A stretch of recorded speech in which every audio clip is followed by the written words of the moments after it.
నమస్తే, నేను మీ సంగీతాని. ఈరోజు మీకు ఒక స్పెషల్ గెస్ట్తో కల్పిద్దామని వచ్చానండి. ఆ స్పెషల్ గెస్ట్ ఎవరో కాదు, ఎన్నో సినిమాలు సీరియల్స్ తీసి ప్రజెంట్గా మన రంగుల రత్నంలో పెద్ద విలన్ క్యారెక్టర్ చేస్తున్నారు. అంటే నేను భయపడాలి యాక్చువల్లీ, కానీ మీకు అలా అనిపిస్తుంది. యాక్చువల్లీ భయపడతామండి సార్ని చూస్తే.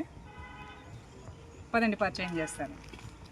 నమస్కారం సార్, ఎలా ఉన్నారు? అండ్ సార్ అంత భయంకరంగా ఉంటాను అలా అని కాదు sir. So first of all మీరు అంటే మీ జర్నీ అండ్ సారీ సార్ గురించి ఫస్ట్ మీకు ఇంట్రడ్యూస్ చేయాలి. సీరియల్స్లలో యాక్ట్ చేశారు. సార్ పేరు వచ్చేసి ఒరిజినల్ పేరు వచ్చేసి విజయ్ కుమార్ గారు. అండ్ ప్రజెంట్గా మన రంగుల రత్నంలో చేస్తున్నారు విలన్ క్యారెక్టర్గా. ఇందాక చెప్పా కదా, ఇప్పుడు సాఫ్ట్గా చెప్తున్నాను ఎందుకంటే పక్కన సార్ ఉన్నారు కాబట్టి. సో క్యారెక్టర్ నేమ్ వచ్చేసి బాబురావు. బాబురావు అంటే మామూలు కాదండి, ఒక అమ్మాయిని ఏడిపిస్తూ ఉంటారు. అది మీరు రంగుల రత్నంలో చూడండి. ఒక్క అమ్మాయినా? సార్ చాలా హ్యాపీగా ఉంది మిమ్మల్ని ఇలా ఇంటర్వ్యూ తీసుకోవడానికి. And first of all me native place, family background. నా నేటివ్ ప్లేస్ వచ్చి వరంగల్ అండి. Okay sir. అక్కడే పుట్టాను, అక్కడే పెరిగాను, అక్కడే చదువుకున్నాను. ఓకే. చిన్నప్పటి నుంచి నాటకాలు అంటే బాగా మా ఫాదర్ కూడా బాగా ఎంకరేజ్ చేశారు. ఓకే. నా 14th ఏదో ఆయన చనిపోయాడు. అది కొంచెం నాకు బ్యాడ్. Okay sir. ఆయన ఉంటే ఎంకరేజ్మెంట్ వేరేగా ఉండేది. బట్ నేను కత్తికాంతరావు లాగా ఒక్కడనే పోరాటం చేస్తున్నాను ఇండస్ట్రీ. సపోర్టింగ్ అంటూ ఏమీ లేదండి.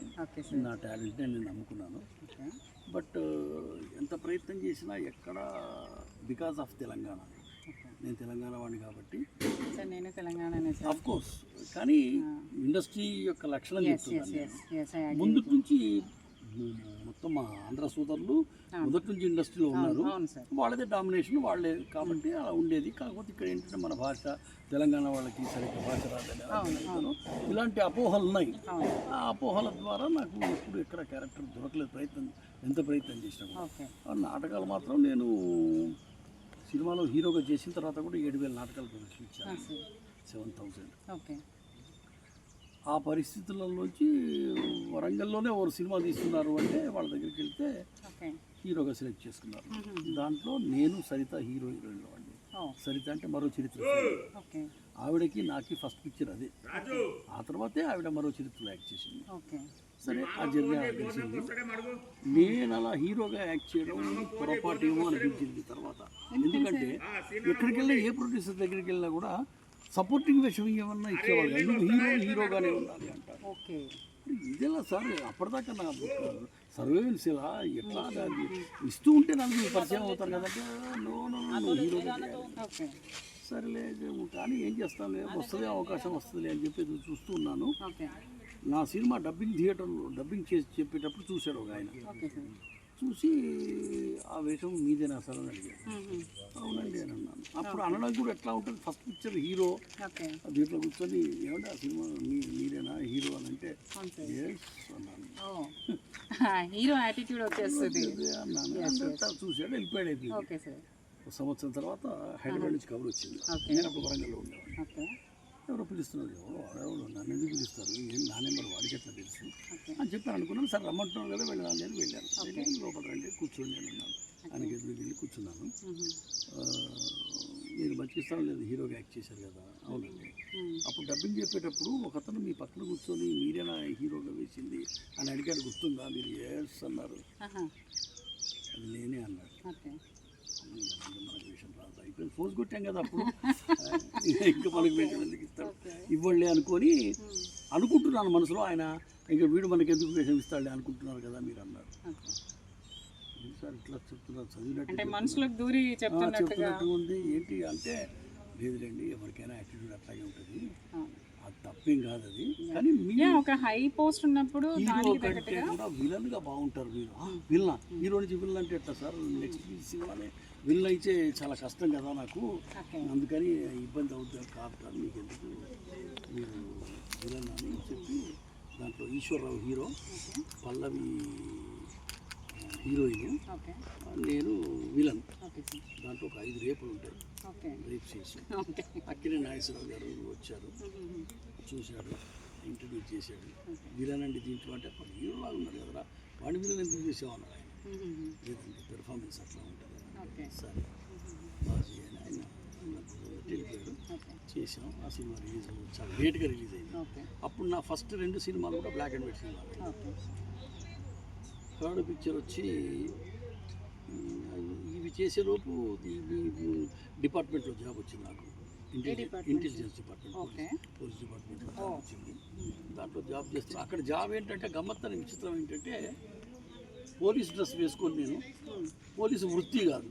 ఇంటెలిజెంట్ అంటే అదే కదా సార్. ఇంటెలిజెన్స్లో ఒక విభాగాలు చాలా ఉంటాయి. ఓకే అందులో ఒక విభాగం ఏంటంటే యాంటీ నక్సలైట్ విభాగం అన్నమాట. ఓకే దాంట్లో ఏంటంటే దాని ధ్యేయం ఏంటంటే నక్సలైట్ పోయిన వాళ్ళు ఎలాగో తిరిగి రారు, వాళ్ళని ఎంతమంది నన్ను చంపుతాం మనం, అందుకని cultural encounter is better than bullet encounter అని ప్రచారం చేయాలి. ఏంటి అందులోకి వెళ్తే మన జీవితం ఏమైంది అని ప్రచారం కనుక చేస్తే వాళ్ళు వెళ్ళే వాళ్ళు ఆలోచిస్తారు, ఓహో ఇలా ఉంటుందా లైఫ్ అక్కడికి వెళ్తే అని. ఒక అడుగు వెనక్కి వేస్తే రిక్రూట్మెంట్ ఉండదు. ఇన్ ఫ్యూచర్ వాళ్ళు నెమ్మదిగా కనుమరుగైపోతారనే థాట్ తోటి రామారావు గారు ఫస్ట్ సీఎం అయినప్పుడు ఇది స్టార్ట్ చేశారండి. దాంట్లో నేను మెయిన్ డైరెక్షన్, హీరో అన్ని క్యారెక్టర్స్ చేస్తూ 7,000 ప్రదర్శనలు ఇచ్చాం. త్రూఅవుట్ అప్పుడు కలిసి ఉండేది ఆంధ్రప్రదేశ్ మొత్తం కంబైన్గా ఉన్నప్పుడు, మొత్తం ఆదిలాబాద్ నుంచి మొదలుకొని వైజాగ్ ఏజెన్సీ వరకు కూడా 7,000 ప్రదర్శనలు ఇచ్చాం. నారాయణమూర్తి గారి సినిమాల్లో ఒక 5 సినిమాల్లో విలన్ క్యారెక్టర్స్ చేశాను. ఇది ఊరు మనదిరా, గంగమ్మ జాతర, భీముడు, ఇవన్నీ ఈ సినిమాలన్నీ ఆయనతో పాటు చేశాను. దాని తర్వాత మా ఫ్రెండ్స్ పిలిచి ఒక సినిమా చేయడానికి బిఎస్ నారాయణ గారిని, పెద్ద డైరెక్టర్ ఆయన, 30 సినిమాలు తీశాడు. కళ్ళు పోయినాయి. కళ్ళు లేకుండా పోతే ఎవరు లేరు ఆయనకి, భార్య లేదు, బిడ్డ లేరు. వచ్చి వాళ్ళ చెల్లెలతో ఉంటే వాళ్ళు వెళ్ళి కరీంనగర్లో ఆయన రిక్వెస్ట్ చేశారు. ఆయన అప్పటికే 2 times నేషనల్ అవార్డు విన్నారు. నిమజ్జనం ఊరు మడబతులు సినిమాకి పిలిచి, సార్ మీతో సినిమా చేస్తాను. నాకు కళ్ళే కనపడవు బాబు, నేను సినిమా ఎట్లా చేస్తానంటే, లేదు సార్ జనం మధ్యలో వచ్చిన మీరు ఇలా ఒంటరిగా ఉంటే బాగుండదు కదా, మీకు కూడా కొంచెం ఎంకరేజ్మెంట్గా ఉంటుంది అది అని చెప్పారంటే, మరి ఎట్లా సినిమా ఎవరు చేస్తారంటే మా ఫ్రెండ్ ఉన్నాడు సార్, అతను చేస్తాడు, మీ కోఆర్డినేటర్లో పెట్టుకొని మీ పేరు వేసుకొని చేస్తామంటే సరే అని చెప్పి నేను మొత్తం సినిమా చేసి పెట్టాను కంప్లీట్గా. దానికి నేషనల్ అవార్డు విన్నారు, నేషనల్ అవార్డు వచ్చింది, దానికి నేషనల్ ఇంటిగ్రిటీ అవార్డు వచ్చింది. దాని తర్వాత దాంట్లో ఆయనే నన్ను, లేదా వాడు వీడు వద్దు నువ్వే హీరో ఏమన్నా, దాంట్లో ఆ డైరెక్షన్తో పాటు హీరో కూడా చేశాను. And what about your family sir? నా ఫ్యామిలీ అంటే మా అక్క కూతురే నన్ను ఇష్టపడి పెళ్లి చేసుకుంది. ఓకే, మామయ్య.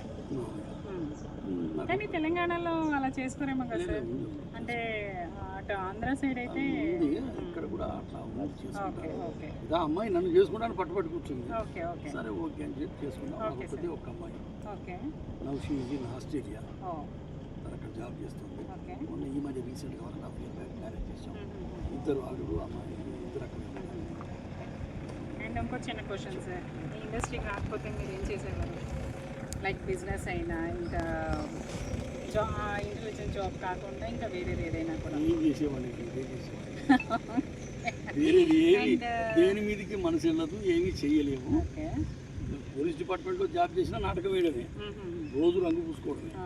ఇక్కడికి వచ్చినా అదే కాబట్టి వేరేది ఇంకేది బిజినెస్ లేకపోతే ఇంకోటి ఏదో చేయడం అనేది, నేను ఎల్ఎంఈ చేశాను, ప్రెసెంటేటివ్ మెకానికల్ ఇంజనీర్. అయినా సరే ఆ వృత్తి పట్ల కానీ అటు వెళ్ళడానికి కానీ మనసు ఎంతసేపు ఇటే లాగుతుంటుంది కాబట్టి ఇటే ఉంటుంది. ఓకే. అండ్ మన ఇప్పుడు ప్రెసెంట్గా రంగులట్నంలో విలన్గా యాక్ట్ చేస్తున్నారు కదా, సో ఆ ఎక్స్పీరియన్స్ ఎలా ఉంది? అనిల్ కుమార్ గారు నేనంటే బాగా అభిమానిస్తారు. Okay, director okay. ఆయన పాపం చాలాసార్లు నన్ను పిలిచిన. మీరనే కాదు sir, even Anil Kumar sir గురించి చెప్పాలంటే చాలా మందికి లైఫ్ ఇస్తారు. చాలా టాలెంట్ ఉంది అంటే మాత్రం వదులుకోరు. అసలు వదలడు. ఆయన ఈ ఉద్యోగరీత్యా దూరం ఉంటూ నేను ఆయన 10 సార్లు ఫోన్ చేసినా కూడా ఎత్తలేదు. దీనికనే కాదు, అసలు ఆ మధ్యకాలంలో.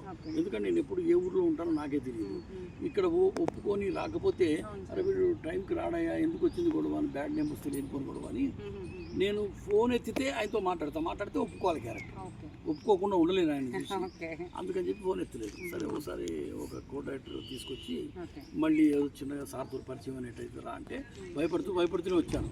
అంత దూరం చూసి నువ్వు విజయ్ కుమార్ కదా అన్నాడు. అవును సార్ అన్నాను. సిగ్గుందా నీకు? ఏమైనా నేను ఫోన్ చేస్తే కూడా ఎత్తావా నువ్వు? అది దానికి ఒప్పటి ఇప్పుడు ఖాళీ అయినా అని చెప్పి మనసు మమతలో మెయిన్ క్యారెక్టర్స్ 2 క్యారెక్టర్స్ చేశాను. ఓకే ఓకే పెద్ద పెద్ద మేజర్ రోల్స్. దాని తర్వాత దీనికి కూడా పిలిచారు. ఇతనైతేనే ఆ క్యారెక్టర్ బాగుంటాడు అని ఆయనకు మరి తెలుసు కదా. లేదు, ఒక విజన్ ఉంటుంది కదా సార్. ఒక దర్శకుడు అనేసరికి వాళ్ళకి ఒక విజన్ ఉంటుంది.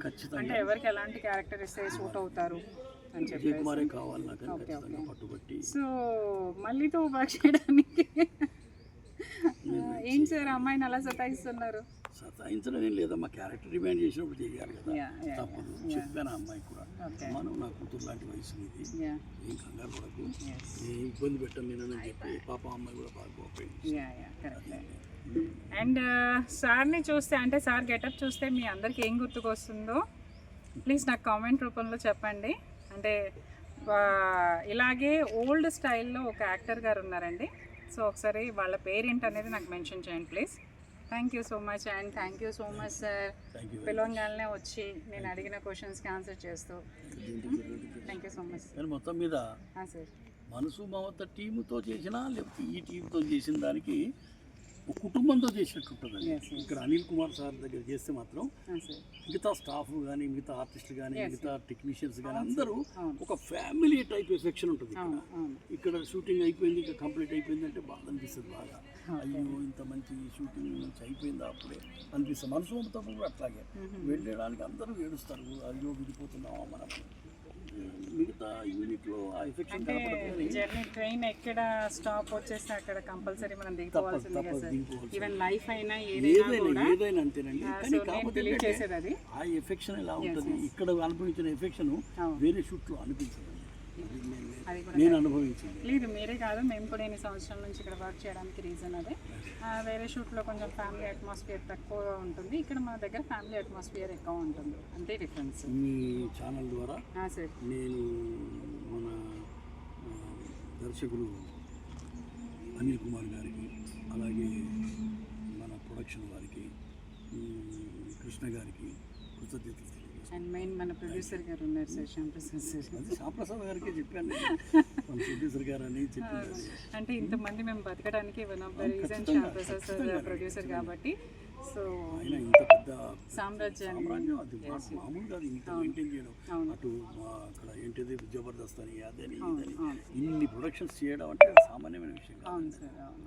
అయినా కూడా ఎలాంటి ఇది లేకుండా బాగా నడుపుతున్నారు, మంచి పేరుంది సంస్థకి. అలాంటి సంస్థలో చేసినందుకు నాకు గర్వంగానే అనిపిస్తుంది కదా.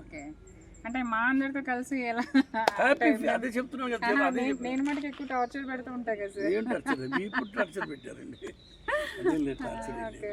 హ్యాపీ కలుపుకోలుకుంటారు, హ్యాపీగా ఉంటారు. మీరు కొంచెం డల్గా ఉంటే అది నేను ఊరికే వచ్చి ఎందుకంటే డల్గా ఉన్నాను అంటారు కదా. నిజంగానే నా మూడ్ స్వింగ్స్ ఎప్పుడు ఎలా ఉంటాయో నాకే తెలియదు. సో డల్గా ఉంటే ఈవెన్ సారే వచ్చి ఏంటమ్మా ఏంటి చెల్లమ్మ అలా ఉన్నావు అని చెప్పేసి అడుగుతూ ఉంటారు. I'm so happy about that sir and thank you so much. Thank you very much. Thank you.